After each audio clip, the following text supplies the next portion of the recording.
എന്റെ ഒരു സുഹൃത്തിന്റെ, അതിവിടെ പറയാതെ വയ്യ, അതിന് പറ്റിയൊരു വേദിയാണ്, ഞാൻ ഇതുവരെയായിട്ട് അത് പറഞ്ഞിട്ടുമില്ല, പക്ഷെ ഇവിടെ പറയാതെ വയ്യ. എന്റെ ഒരു സുഹൃത്ത് വളരെ ദാരിദ്ര്യം അനുഭവിക്കുന്നവനാണ്. അവന്റെ സഹോദരൻ മരിച്ചിട്ടില്ല, ഇപ്പോഴാണ് അടുത്താണ് മരിച്ചത്. ആക്സിഡന്റ് ആയപ്പോ ആ സഹോദരന്റെ ഭാര്യയും പെങ്ങളും അമൃത ഹോസ്പിറ്റലിൽ കിടക്കുകയാണ്. എന്നെ വിളിച്ചിട്ട് ചോദിച്ചു, ഒരു നേരത്തെ ഭക്ഷണം കിട്ടുമെന്ന് ചോദിച്ചു. ഈ എടപ്പള്ളിയിൽ നടന്ന സംഭവമാണ്, ഈ സ്ഥലത്തുള്ള സംഭവമാണ്.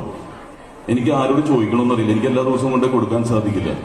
അപ്പോ എന്റെ അടുത്തുള്ള ഒരു ഡിവൈഎഫ്ഐയുടെ പ്രവർത്തകനാണ്. എന്റെ കുടുംബം കോൺഗ്രസ്സുകാരാണ്, ഞാൻ കോൺഗ്രസ്സുകാരാണെന്നൊക്കെ എല്ലാവർക്കും അറിയാം. എങ്കിലും ആ സമീർ എന്ന് പറയുന്ന ഒരു പയ്യന്റെ അടുത്ത് ഞാൻ പറഞ്ഞു, ഇങ്ങനെ ഒരു കാര്യമുണ്ട്. അപ്പൊ നമ്മുടെ ബഹുമാന്യ സ്പീക്കർ പറഞ്ഞു, ഇലക്ഷന് ശേഷം എല്ലാവരും ഒന്നായിരിക്കണം, അതാണ് മനുഷ്യത്വം എന്ന് പറയുന്നത്.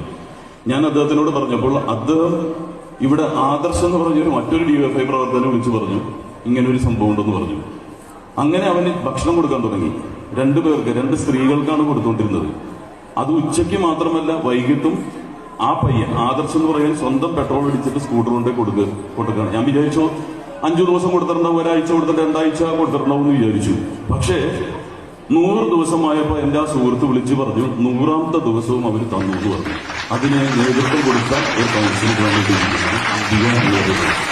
ഇതൊന്നും ഒരു സ്ഥലത്ത് ഇപ്പൊ ആ പയ്യൻ ഒരിക്കലും ഒരു കൗൺസിലർ ആവാൻ, MLA ആവാനൊന്നും അല്ല, മനുഷ്യത്വമാണ്. കോവിഡ്